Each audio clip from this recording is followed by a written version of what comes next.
이미 나 재개발 재건축 갖고 있어. 근데 지금 정권이 이렇게 불안정해서 내가 이거 어떻게 해야 되냐. 지금 걱정이 또 한가득이신 분들 계시거든요. 맞아요. 그분들한테도 조금 조언을 해주시면 좋을 것 같아요.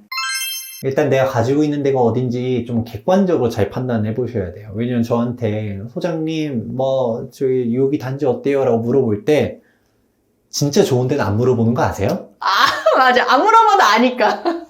그걸 여러분들 자기 객관화가 필요하다 저는 얘기합니다. 고민이 있는 곳들은 사실 자기도 불안한 거지. 결단하세요. 저는 그렇게 얘기해 드리고 싶어요. 뭐냐면 진짜 사람들이 확신 있는 곳들은 흔들리지 않아요.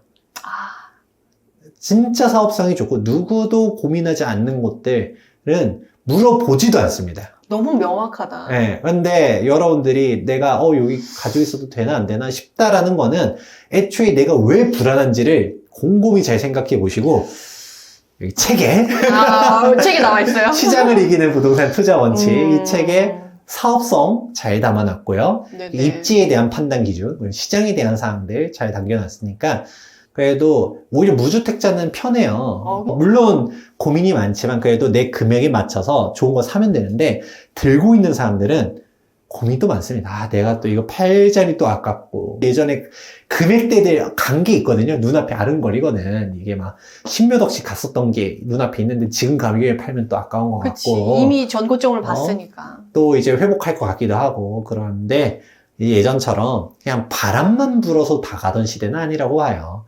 여기도 책에 여기 타이틀 써 있는 거 다 오르던 시대는 끝났다. 맞아. 옛날에 저한테 얘기해. 재건축, 재개발 이런 거는 바람 투자다. 정책들이 바람 불어주면 오르니까 그걸 잘 타면 투자 잘할 수 있다라고 얘기했던 게 생각이 나는데 이제는 그런 시대가 아니라는 거죠. 아니죠. 그때도 제가 어떻게 얘기했냐면 원칙에 가는 건데 근데 초기 지역들 같은 경우는 일단은 뭐 바람 불 때 뭐 움직이는 거 왜냐면 그거는 진짜 된다 안 된다가 아니잖아요. 이슈로 가니까 약간 우리가 주식 투자에 따르면 가치주 투자가 있고 정치 테마주. 테마주. 뭐 재료 막 쏟아줄 때. 한동훈 테마주. 이재명 테마주 하는 것처럼 뭐 바로 나올 때 안철수 테마주 하면서. 근데 그게 뭐 우리는 너 테마주 투자하는 사람들 손가락질해도 어떻게든 그 사람들이 고수기도 하거든요. 왜냐면 실체는 없지만 이익이 나올 때 올라가는 게 눈에 보이면 뭐 사서 뭐 이슈 있을 때 팔고 물론 나는 바람에 탄다라고 했다가 내가 빠져나오는 바람이 훅 꺾여가지고 못 빠져나올 수도 있겠지만 그렇게 파는 사람들도 있으니까 사실 뭐 그런 바람 따라서 투자하는 사람들이 있다라는 얘기를 해드렸지만 근데 지금은 약간 리스크들이 너무 커지고 있다라는 사람들 그런 것들을 고려하게 되면 이게 내가 지금인가 하고 갔다가 오히려 나는 지금인가 하고 들어갔다가 설거지 해주는 수도 있다. 그러니까 결국은 하이 리스크 하이 리턴이라고 하지만 지금은 그 어느 때보다도 리스크, 정책적 리스크가 매우 커지고 있다라는 말씀을 해드립니다. 재건축, 재개발은 진짜 정책과 뗄래야 뗄 수 없는 부동산 투자 분야고 지금 정책적 리스크가 무엇보다 큰 시장에서 사실 무조건 투자해야 된다, 뭐 무조건 지금 기회다라고 얘기하시는 분도 많은데 그럼에도 불구하고 어떤 것들을 가려서 봐야 되는지 딱딱 나눠주신 귀중한 시간이었던 것 같아요. 사실 저도 재개발, 재건축에 관심이 많은데 사실 정책적 리스크라던가 제가 통제할 수 없는 변수가 많아서 사실 적극적으로 못하는 부분들이 있었는데 사실 이번에 정책적 리스크 딱 나타나고 나서 나 재개발 재건축 끝났어. 솔직히 속으로 저는 그렇게 생각했었거든요. 저 투자를 하면 저조차도 그렇게 생각을 했는데 오늘 이렇게 인터뷰를 해보고 나니까 재개발은 여기서도 오히려 기회가 있을 수 있겠는데 재건축은 내가 생각했었던 구축을 바라보는 시야로 바라봤을 때 괜찮을 것 같아 라는 약간 하나의 출구? 돌파구들을 볼 수 있는 시간이어가지고 너무 좋았던 시간이었던 것 같아요. 네, 결국 우리 아는 만큼 보인다라고 하잖아요. 맞아요. 그러니까 아주 좋은 말씀해 주셨던 것처럼 하다못해 투자를 하시는 메디테라님조차도 재개발 재건축 앞으로 정책적 리스크를 생각해보면 어렵겠다라고 그냥 퉁치고 넘어갈 수도 있어요. 그렇죠. 사실 그게 틀린 말은 아니거든요. 왜냐면 내가 잘 모르는 거는 안 하는 게 맞아요. 괜히 잘못 투자했다가 물릴 수도 있으니까요. 하지만 저는 또 재개발 재건축 전문이다 보니까 여기서도 이게 재개발은 또 어떻고 재건축은 또 어떻고 이 구별을 해나가잖아요. 그러면서 여기서도 기회를 찾아 나가는 건데 근데 똑같은 얘기죠. 부동산도 끝났어 라고 말하시는 분들 있잖아요. 맞아요. 그러니까 우리가 눈 감고 귀 닫으면 아무것도 판단을 못합니다. 계속적으로 이렇게 메디테라님의 강연도 들어보고 또 임장에 대한 상황도 요즘 실제 현장은 어때요? 라는 걸 실시간으로 잘 얘기해 주시잖아요. 이런 거를 시청하고 있다는 것 자체가 여러분의 부동산은 결국 내가 내 집 마련의 안정성을 위해서 추구하는 한 거다 보다니까 꼭 투자를 떠나서도 내 집 마련의 목표를 가지고 있다. 꾸준히 공부를 해나가야 기회가 왔을 때 잡을 수도 있다고 보거든요. 그냥 부동산 다 떨어진다로 끝나는 게 아니라 계속적으로 공부를 해나가면서 내가 잡아야지 라고 해야지 여기서 이제 부동산 투자는 끝났어 하면 안 돼 라고 단정을 지어버리면 그럼 부동산 관련해서 찾아보지도 않겠죠. 그럼 나중에 보니까 기회가 왔었을 때도 또 다 놓쳐버리고 맞아요. 가격 올라갈 때 돼가지고 막 뉴스에 부동산 올라가요 이제는 막을 수 없다 이런 얘기 나오면 언제 이렇게 됐지? 언제 또 시장이 분명 떨어진댔는데? 그러니까 막 그러니까. 금매물 이미 다 사라지고 이래 버리면 안 된다. 즉 우리가 공부는 꾸준히 해야 된다 라는 얘기들 해드립니다. 그러게요. 이게 요새 좀 시국이 불안정하니까 사람들이 그냥 이거 끝났어. 그냥 우선 관망세야. 우선 제껴놔.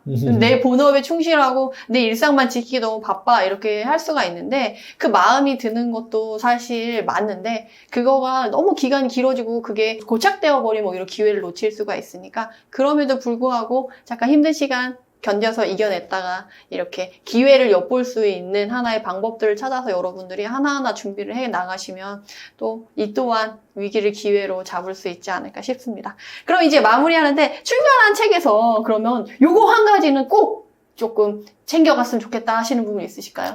이 책의 원포인트. 책에 많은 사항들을 담아놓긴 했어요. 사실 너무 두꺼워. 내가 봤을 때 너무 두꺼워. 제가 전업 10년 차입니다. 아, 정확하게는 작년이.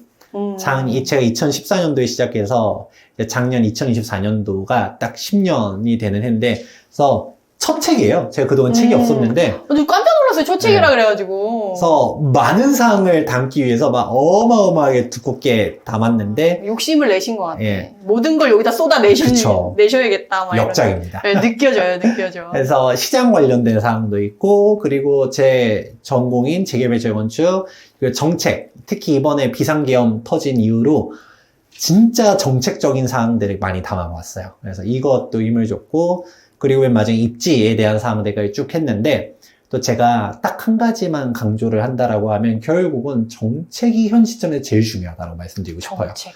왜냐면 오늘 메리테라님 영상에서도 쭉 재개발 얘기할 때도 정책 얘기 계속 나왔었고, 그 부동산 시장도 결국은 다주택자 규제라든가 이런 정책 얘기랑 계속적으로 얘기가 나오고 있잖아요. 저는 정치를 사실 정치는 관심이 없어요.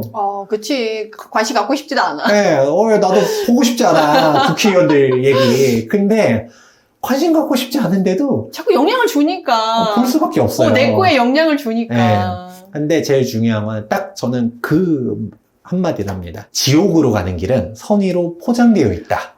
저도 그 말 너무 좋아해요. 말이 있는데 이 말이 하나의 내용들은 다 맞는 말이에요. 맞아. 예를 들어서 투기를 막아야 된다. 다주택자들 때문에 내 집이 없다. 그 자체가 틀린 말은 아닐 수 있거든요.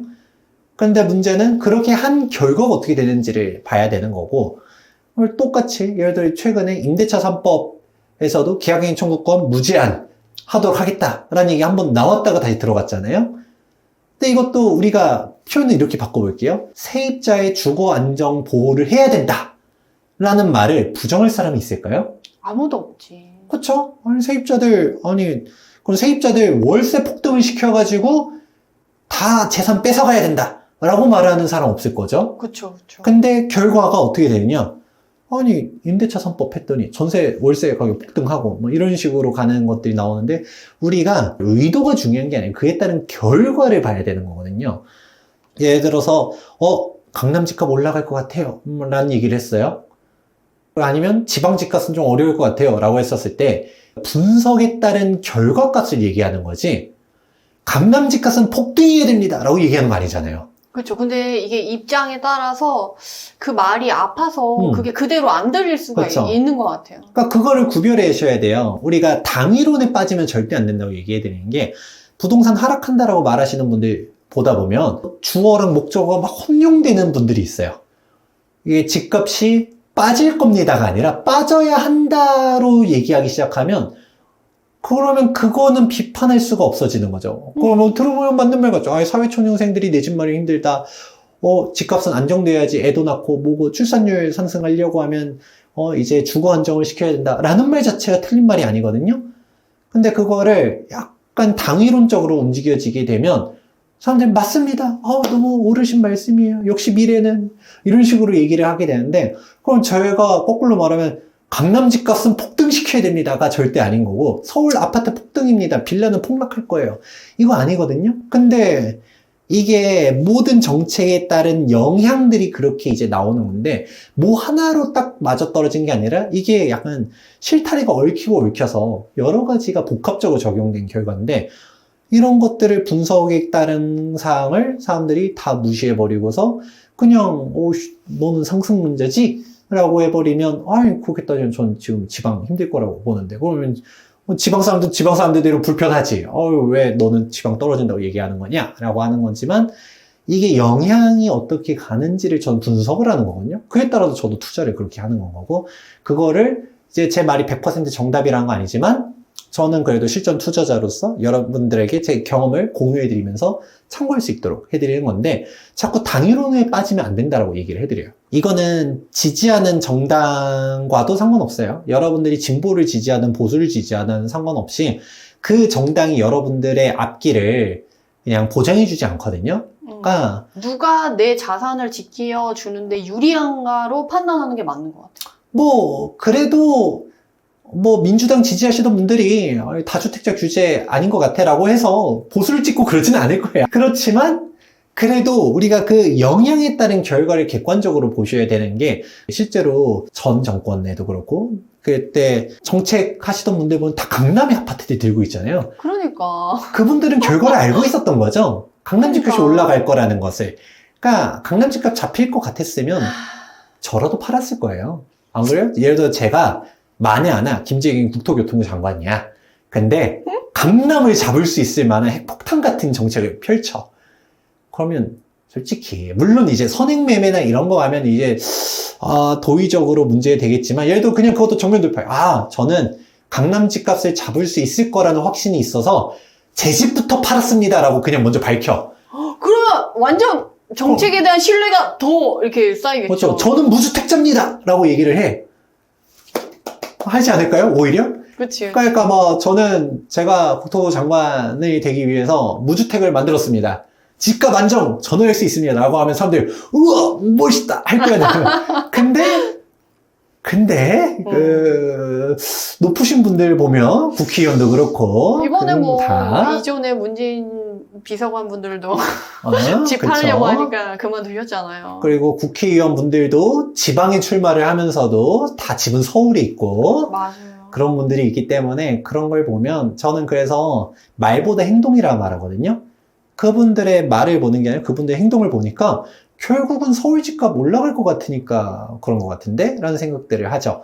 그러니까 이런 것들을 좀 보셔야 된다는 얘기예요. 그래서 그분들의 말을 보는 게 아니라 행동을 봐라 라는 얘기를 하고요. 그리고 그분들이 정책을 펼침에 있어서 그게 진짜 집값을 안정시킨다라고 생각을 하는가에 대한 정답은 그분들의 등기가 어디에 쳐져 있느냐를 보면 전 나와 있다고 봐요.